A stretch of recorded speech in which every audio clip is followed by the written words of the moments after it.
Hello everyone, வாங்க பேசலாம் ஆங்கிலத்தில் என்ற தலைப்பில் ஆங்கிலத்தில் ரொம்ப ஈஸியாக சிம்பிளாக எப்படி பேசுகிறது அப்படிங்கிறத சின்ன சின்ன நுணுக்கங்களோட ரொம்ப எளிமையாக கற்றுக்க போகிறோம்.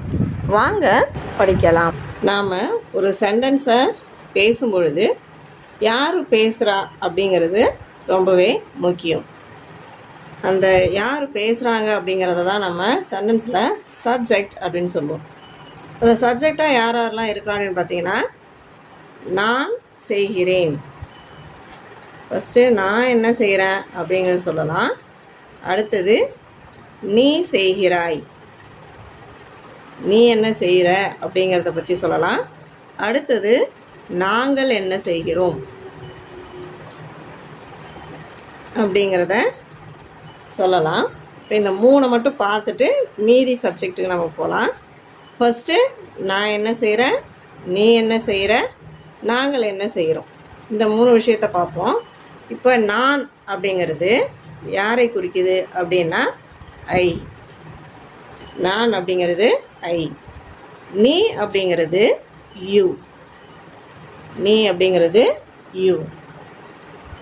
சென்டென்ஸில் நான் என்ன செய்கிறேன் அப்படிங்கிறதுக்கு நான் அப்படின்னு சொல்லுவோம், அது ஐ.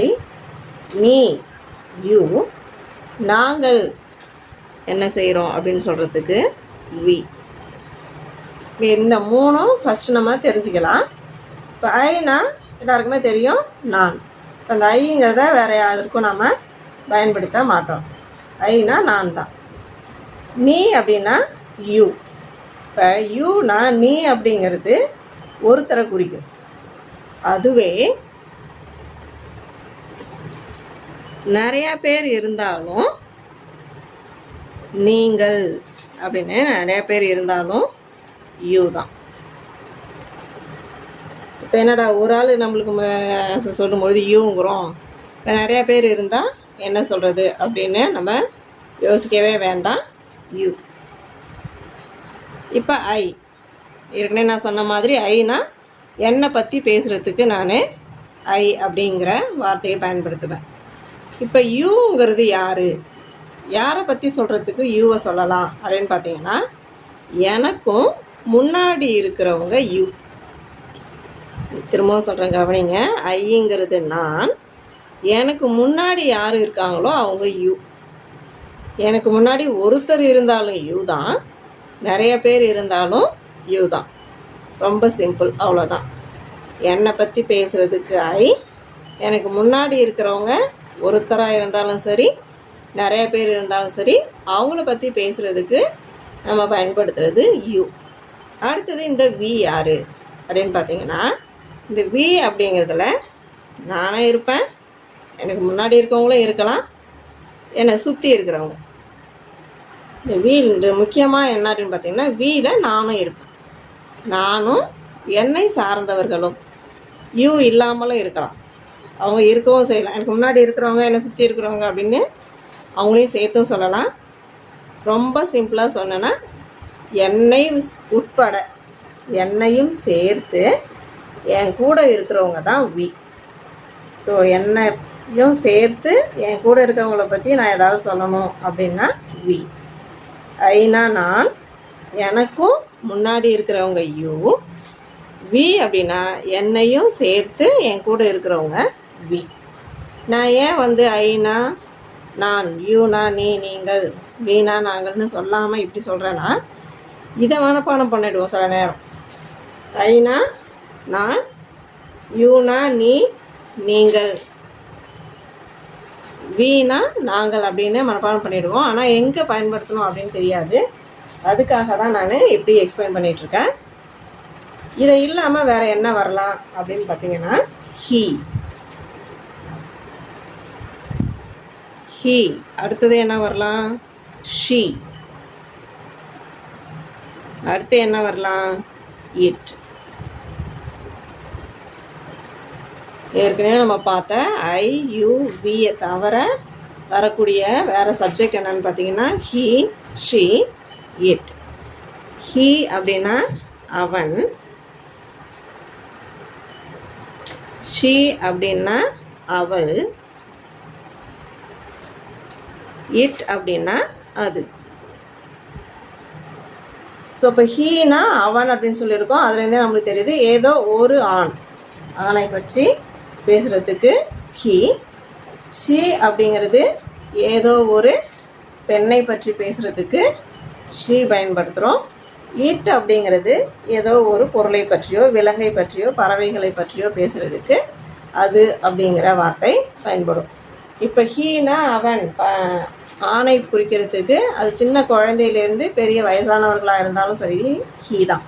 அதே போல் பெண் அப்படின்னு சொல்லும் பொழுது சின்ன குழந்தையிலேருந்து பெரியவங்க வயதானவங்க வரைக்கும் கேர்ள்னா பெண் அப்படின்னா அவள் தான்.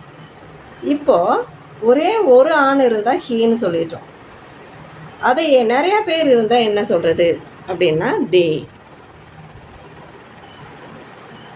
நிறைய பேர் இருந்தாங்கன்னா தே. இப்போ ஷீனா அவள் பெண் அப்படின்னு சொல்லிட்டோம். ஒரே ஒருத்தர் இருந்தால் ஷீ. அதுவே நிறையா பேர் இருந்தால் தே. இட் அப்படின்னா அதுன்னு சொல்லிட்டோம். ஒரே ஒரு பொருளோ ஒரே ஒரு விலங்கோ ஒரே ஒரு பறவையோ இருந்துச்சுன்னா இட். அதுவே நிறையா இருந்துச்சுன்னா தே. இப்போது தே அப்படிங்கிறதுக்கு பொதுவாக நம்ம சொல்கிறது ஹீ ஷீயாக இருந்தால் அவர்கள், அதுவே இட்டாக இருந்தால் அவைகள். அவ்வளோதான், ரொம்ப சிம்பிள். ஐனா நான், என்னை பற்றி பேசுகிறதுக்கு நான் பயன்படுத்துகிறது. நீங்கள் அப்படின்னா ஒருத்தராக இருந்தாலும் நிறையா பேராக இருந்தாலும் யூ தான். அதுவே என்னையும் சேர்த்து என் கூட இருக்கிறவங்கள பற்றி நான் பேசணுன்னா வி, நாங்கள். அடுத்து ஒரு ஆணை பற்றி சொல்லணுன்னா ஹி, பெண்ணை பற்றி சொல்லணுன்னா ஷி, ஏதோ ஒரு பொருளையோ விலங்கையோ பற்றி சொல்லணுன்னா இட். அதுவே நானோ பெண்ணோ ஆண்கள் நிறையா இருந்தாலும் தே தான், பெண்கள் நிறையா பேர் இருந்தாலும் தே தான். இப்போ ஆண்களும் பெண்களும் கலந்து இருந்தாலும் தே தான். ஆனால் இட் இது அக்ரிணை இல்லையா, அதனால் இந்த இட் மட்டும் நிறையா இருந்துச்சு அப்படின்னா அவைகள் அப்படின்னு வரும் நமக்கு. இப்போது ஐ என்னை குறிப்பது, யூ அப்படிங்கிறது எனக்கு முன்னாடி இருக்கவங்களை குறிக்கிறது, வி அப்படிங்கிறது என்னையும் சேர்த்து என் கூட இருக்கவங்கள குறிக்கிறது. இப்போ இந்த மூணை இல்லாமல் இங்கே இருக்கிற ஹீ ஷி இட் அப்படிங்கிறது நான் பேசும்பொழுது நம்ம கூட இல்லாமல் இந்த ஐ யூ வி இந்த 3 கேட்டகரியில் இருக்கிறவங்கள தவிர கொஞ்சம் தூரத்துலேயோ இல்லை அந்த இடத்துல இல்லாமலோ இருக்கிறவங்க தான் ஹீ ஷி இட்டுன்னு நம்ம மென்ஷன் பண்ணுவோம். அதே போல் தான் தே. நாம் பேசிகிட்டு இருக்கும்போது நம்ம கூட இல்லாமல் தூரத்துலேயோ இல்லை அந்த இடத்துல இல்லாமல் வேறு ஏதோ ஒரு இடத்துலையோ இருக்கிறவங்கள பற்றி சொல்கிறதுக்கு தான் ஹீ ஷி இட் தே இந்த சப்ஜெக்டை நம்ம பயன்படுத்துவோம். இன்னும் சொல்லப்போனால் இந்த ஐவி யூ தே இதுக்கெலாம் நம்ம இங்கிலீஷ் கிராமரில் ப்ரனவுன் அப்படின்னு சொல்லுவோம். ப்ரனவுன்னா என்ன அப்படிங்கிறது ஏற்கனவே நல்லா எக்ஸ்பிளைன் பண்ணி ஒரு வீடியோ இருக்குது, வேணும்னா அதை நீங்கள் பார்க்கலாம். நம்ம பேசுகிறதுக்கு இது நமக்கு நல்லா மனசில் பதியணும் அப்படிங்கிறதுக்காக தான் இப்போ இந்த பதிவை நான் போட்டுட்ருக்கேன். இப்போ இது கூட நம்ம ஒரு செயலை செய்கிறோம், அதை ரொம்ப சிம்பிளாக சொல்லணும் அப்படின்னா எப்படி சொல்லலாம்? இப்போ நான் நடக்கிறேன் அப்படின்னு சொல்லணும் அப்படின்னா ஐ வாக். இப்போ இதுவே நீ நடக்கிறாய் அப்படின்னு சொல்லணும் அப்படின்னு பார்த்தீங்கன்னா யூ வாக். நாங்கள் நடக்கிறோம் அப்படின்னா வி வாக். அதுவே அவன் நடக்கிறான் அப்படின்னா he walks. அவள் நடக்கிறாள் அப்படின்னா she walks. இப்போ அது நடக்கிறது அப்படின்னா it walks. இப்போ அவர்கள் நடக்கிறார்கள், அவைகள் நடக்கின்றன அப்படின்னு சொல்லணும்னா they walk.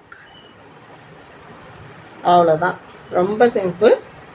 இப்போ நம்ம வாக் அப்படின்னா நட அப்படிங்கிற வேர்பை வினை சொல்ல பயன்படுத்தியிருக்கிறோம்.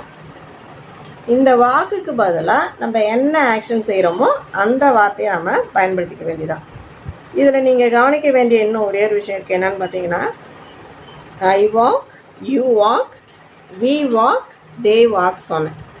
ஆனால் he walks, she walks, it walks அப்படின்னு இதுக்கு மட்டும் இந்த 3 ப்ரொனவுனுக்கு மட்டும் எஸ் சேர்த்துருக்கும். ஏன் அப்படின்னு பார்த்தீங்கன்னா, இது ஃபஸ்ட் பர்சன். ஐ அப்படிங்கிறது ஃபஸ்ட் பர்சன், அதுவே விங்கிறது ஃபஸ்ட் பர்சன் ப்ளூரல். இந்த யூ அப்படிங்கிறது செகண்ட் பர்சன். இந்த ஹீ ஷீ இட்டுங்கிறது தேர்ட் பர்சன் சிங்குலர். அப்போ தேர்ட் பர்சனில் சிங்குலராக ஒரு ஆணை பற்றியோ பெண்ணை பற்றியோ பொருளை பற்றியோ நம்ம பயன்படுத்தும் பொழுது, இப்போது அவங்க செஞ்சிட்ருக்க வேலையை பற்றி சொல்லும் பொழுது, இன்னும் கிராமட்டிக்கலாக சொல்லணும்னா ப்ரெசன்ட் டென்ஸில் சொல்லும் பொழுது வேர்பு கூட நம்ம எஸ் சேர்த்து சொல்லணும். வேர்பு கூட எஸ் சேர்த்து சொல்லணும். I walk, you walk, we walk, he she it walks walks walks. So இப்படி நீங்கள் சொல்லி பார்த்தீங்கன்னா இங்கே ஹீ ஷீ இட்டுக்கு எஸ் சேர்த்து வருங்கிறத ரெஜிஸ்டர் பண்ணிக்கலாம். இன்னொரு தடவை நான் சொல்கிறேன். I walk, you walk, we walk, they walk, he she it walks walks walks. So he she இட்டுக்கு மட்டும் இப்போதைக்கு நாம் செஞ்சிகிட்ருக்கக்கூடிய செயலை குறிக்கிறதுக்கு வேர்பு கூட நாம் எஸ் சேர்த்து சொல்லணும். ஸோ இதை நம்ம நல்லா ஞாபகம் வச்சுக்கிட்டா சிம்பிள் சென்டென்சஸை ரொம்ப ஈஸியாக பேசி பழகலாம். வீடியோஸ் உங்களுக்கு எந்த டாப்பிக்கில் வேணுங்கிறத கமெண்ட்ஸில் சொல்லுங்கள். Thank you and let's meet in another video.